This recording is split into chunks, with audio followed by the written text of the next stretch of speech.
What is happening, Bulls and Bears? Back with another dose of economic insanity. Yes, economic insanity slash economic reality. We continue to document the ongoing economic collapse, what I've been calling for a long time a slow motion collapse. People are astonished and amazed how long it's taking for price corrections to happen, for this housing bubble to go bust, for these insanely high automobile prices to come down, for the cost of living to come down. The scary part is, depending on what happens, the policymakers, depending on what they decide, things may not come down. What if they cut rates? What if they implement a bunch of programs to prevent price corrections, aka rescue programs, canceling rents and mortgages, etc.? Some pretty scary stuff, especially if you're someone kind of skating the financial edge, which a lot of people are, and it's only a matter of time before even homeowners who have nice equity in their homes are going to be forced to start putting their homes on the market because of these costs, the insurance costs, the cost of owning a home and the maintenance, the upkeep. If you need a roof done, prices are through the roof, no pun intended. Roofing costs. I've got a few quotes here over the past few months, and I couldn't even believe it. Anyways, let's get into the financial slash economic news, economic collapse news here. And let's first talk about the mortgage industry. I kind of touched on it here, so why not start right there? We've yet to see the effect of the slowdown in the mortgage industry, and I mean the broader effect on the economy. There's definitely a lag time between all these industry layoffs in the mortgage industry, all these loan officers, bankers, people connected to it, appraisers, underwriters, etc. So many people in the mortgage industry lost their jobs. And just like the tech industry, people are losing their jobs, or they're having to find different jobs. Now, the jobs that they leave and then the jobs that they find, the jobs that they go to, end up being labeled as economic growth or jobs added, even though they're just switching from one job to another, or in some cases leaving one job and picking up two jobs to try to pick up the slack from the lower pay that they might be getting, and that's looked at as economic strength. Anyways, we've covered that here many times, so many people know the scam and the shenanigans that are kind of being run as far as the economic numbers. But the slowdown in the economy is yet to be seen from all these people losing their jobs. Remember, they have unemployment, some people for up to a year. In some states it varies, but there's definitely a lag time there. And also the effect of the lower paying jobs now for all these people. Now, a lot of people will just look at home prices and say to themselves, well, the real estate industry is still strong because prices aren't coming down. Well, think about the broader effect on the economy with this big slowdown. You also have real estate agents not able to get sales done. And we see real estate agents dropping like flies and leaving the industry completely because one or two or three sales a year in the mortgage industry as a real estate agent, you're not making enough commission to even pay your fees in some cases, depending on which location you're in and how many sales you get. A lot of times you have to pay a lot of money to be an agent with continuing education, licensing fees. A lot of these agents are independent, so they have to pay their own advertising costs and signs, etc. Anyways, don't want to get into that too much. It doesn't matter. But the point is that this slowdown is huge. Take a look at this. Mortgage rates hit a 23-year high. The average mortgage rate hit the fixed mortgage rate 7.39% on Thursday, the highest since November 2000, the year 2000. This increase was driven by a surge in Treasury yields. We told you the 4% yield jumped up last week, and we said that's going to affect mortgage rates. Well, here we are, folks. That's all you have to do is follow the 10-year yield, and you'll see where mortgage rates are headed. A flood of new government debts being issued to cover deficit spending. As a result, yields are going higher, right? So they're having to sell off treasuries, and the yields need to be higher now to attract investors. And, this is going to be another dagger in the mortgage industry's heart, so to speak. And, the layoffs will show up in the economy. It's just a matter of time. We're already seeing spending pull back. People are buying more of what they have to have and less of what they want to have, with the exception of a couple big areas that people are spending, and that's the Barbie movie and Taylor Swift. It's really almost comical to have to say that. Those are the two big areas of entertainment type of spending that people have been doing over the past few weeks. And news reports are being put out about how that's great for the economy, about how you swiping your credit card is a good thing. It's chalked up as economic growth. In the meantime, you're sitting and you're watching somebody or watching a screen, and that's supposed to be somehow, a great thing. It's anyways, that's what they're reporting. Also, more Americans say they can never retire. This was reported out of a few different news outlets. The Hill included here. A growing share of working Americans don't think they will ever retire. That's pretty sad, isn't it? But yet the economy's doing good. Wow. What was it? A few days ago we talked about that survey where they talked about a $400 emergency expense. That was pretty shocking. How many people could not afford an emergency expense without swiping a credit card and paying for it? $400 on a car repair, that could happen very easily. I got a quote for a brake job. It was almost $500 for a new set of brakes on a vehicle. So, yeah, those things can happen to anybody if you're a car owner. Retirement is a time-honored life stage and a near-universal expectation in working America. Yet a comfortable retirement requires savings, and workers fear they don't have enough. A July 25th poll conducted by Axios, 29% of workers under 55 answered a retirement query. I don't think I will ever retire. Oh, man, that's sad. So 29%, close to 30%. So close to 1 in 3 people surveyed. So this is not good. Yet the stock market's skyrocketing. We have the Main Street economy and the Wall Street economy. Wall Street's looking strong. We have no limit to the debt ceiling. They can pump as many billions as they want to into the stock market. But yet people, personally, financially, a lot of them are feeling like this. And how many people were too embarrassed to answer? Like almost 30% of the people answered. How many people are actually feeling like that, but they were too afraid or too embarrassed to say, yeah, I'm financially, up a creek, so to speak. Pretty interesting. Maybe check that one out of the Hill if you get a chance. Also, we should add to this this survey and how many people are feeling like this. Just in the past few weeks, this came out, and this is at a time when the stock market's been pretty strong. So even with all this paper wealth in the stock market, people's 401ks, you're looking pretty good for now. People are still feeling like this. What's going to happen if the stock market has a big correction? If we see some sort of black swan come out of the shadows and take this market down, it's pretty interesting, right? And the grid is very, very fragile. Not only because you have countries hostile to the United States looking to take the grid down here in the U.S., but you also have just the overload on the grid in general.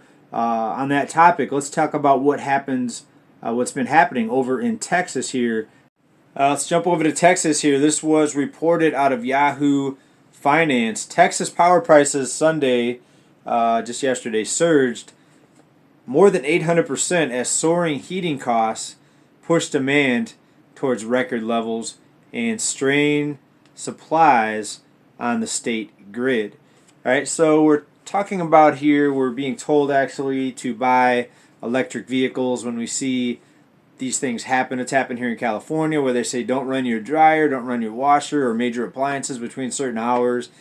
But yet, they want us to buy electric vehicles. Now, electric vehicle prices have been coming down. I think people are finally waking up and smelling the coffee between the cost of the actual vehicle, the much higher cost to insure the vehicle, and how much you're actually saving.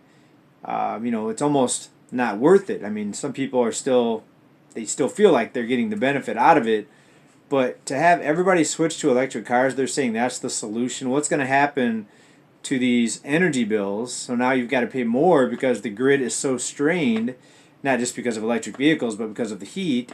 The heat's not going anywhere. I guarantee we're going to have very hot summers in the future, probably getting hotter all the time, and the grid's just going to get more strained. So we've got all this money that we're 33 something trillion in debt, further in debt all the time, but yet we still don't have enough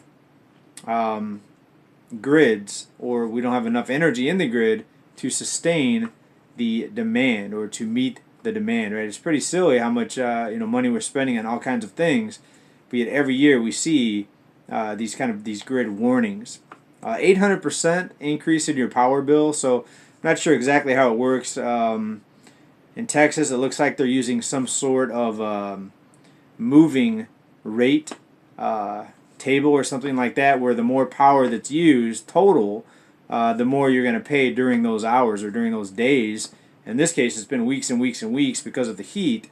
I mean, correct me if I'm wrong, that's the way I'm reading it. So these people are going to pay a lot more for these recent months of energy bills because of the overall surge in use and people running their ACs sometimes 24 hours. I don't know how my neighbor does it. I go outside and sometimes I'll do things late at night because the daytime is so busy. I've got family and stuff like that. So sometimes 1, 2 in the morning I'm taking out the trash. I'm doing stuff out in the yard.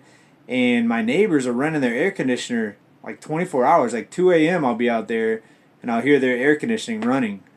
And here, in our household, it gets like 6:30 at night, 6:30 around there. We'll start turning off the air conditioner, putting some some big box fans in the windows, and just trying to bring in some of the cooler air. Sometimes it doesn't get cooler at 6, when it's really hot, but usually that's about the time when it starts cooling off. We have some nice shade trees around our house, so we're lucky to be able to turn off our AC and not even have to turn it on sometimes until like 12 noon, because the house is cooler in the morning, and we try not to use a bunch of energy if we don't have to, not just to save money, but just the overall grid. We realize that California is one of the states with a very, very strained power grid, but it does save us money too. I mean, we've had electric bills here under $180 even over the summer. We had 1 month where it was over 200, but under 180. So between like 160 and 180, which is pretty good for California, especially with a family like I've got here, where even though I don't want to turn the AC on, sometimes somebody else will be hot, or they're not feeling good. So anyways, doesn't matter. Let's go ahead and get into the next topic here. Let's talk about what one of these famed investors, billionaires, is out there saying. It's Robert K. there, and he says the following quote: "First shoe to drop. Fitch Rating Services downgrades U.S. credit rating." We talked about that just a couple reports ago. "From AAA to AA plus. Brace for crash landing." Sorry for the bad news, yet I have been warning for over a year. The Fed, Treasury, big corp CEOs have been smoking fantasy weed. Take care. Unquote. Okay. So sometimes I like to quote these people, these investors, but they're not always right. I mean, when you see somebody worth billions of dollars, you think, wow, they must be pretty smart and get things right most of the time anyways. Nobody's right all the time, but you would think, okay, maybe they have something to that we can learn from here. But you have to be careful. I mean, people out there like Peter Schiff, I love Peter Schiff. There's been some things that he's got really, really wrong. Like I think he said Bitcoin several times was going to go to zero. He's been saying that for years, and it's still 30,000, close to 30,000 right now. Haven't been following that as much as I used to, even though I do still hold some of them. But the point is, you can't really trust or 100% believe in anything anybody says, even if they're a billionaire, because even billionaires get stuff wrong. Robert K. is out there saying brace for crash landing. Could happen, absolutely. And that's what I've been trying to say here. There could be this big situation that comes up where something breaks, something shuts down, something gets compromised, the grid, the banking system. Finally, they pull the plug, the life support gets pulled away, and the entire banking system comes down. Absolutely, that could happen. Otherwise, it's going to be a kind of a slow grind, slow collapse. What we'll call here slow motion collapse. But take that with a grain of salt, and maybe integrate that into your preparations. I recommend having. I don't want to say recommend, because if someone doesn't have enough money to do this, it's still not a good idea. But if you can afford it, you might want to think about having at least 30 days living expenses, and that means money out of the system in your own possession, tradables, barterables in case you need items or goods or survival items that you don't have that you can trade with people around you, canned goods, food, water, cash, whatever you think is going to be barterable, but something out of the system in case we do see this whole system come down, which is definitely a likely scenario, I think. Now back into the mortgage industry here for just a minute here. U.S. mortgage applications dropped 9.5% just over the past few weeks, right? So it's getting to a point where these rising rates are just going to completely, seems like not completely, but it's going to be detrimental to the mortgage industry and people working in the mortgage industry. This is going to be more loan officers laid off right here, and we've already seen a ton of layoffs in this industry, but this volume is getting lower and lower and lower. Another almost 10% drop just in the past 5 weeks. So this is getting worse, folks. So this is going to be, it's going to be shocking to see what's going to come out of this, and where are these people going to work at? Are they going to be working in fast food? Where are these people going to go out of the mortgage industry? It's pretty insane, So we're going to keep an eye on that. Here's a stat that somebody threw out there on social media, one of the comments here. The average U.S. home price is $349,000. That's for existing homes. New homes are a little more expensive anyways. Yet 50% of Americans, 57% rather, of Americans have less than $10,000 in their savings account. Owning a home is no longer possible for majority of Americans. Yeah, that's true. And, we're going to see if the market's going to continue to have any volume, it's going to be mostly investors and people that are already financially well off buying homes. Home prices, I think, are going to come down. The decline in prices is going to accelerate. There's no other way around it unless we see all these rescue programs and mortgage cancellations, all those things. 40% of adults now have less than $1,000 in savings. Another stat. Is the American dream dead? What do you think about that? Please let me know down in comments. Here's one out of Julian, which is just in the mountain territory here in northern San Diego.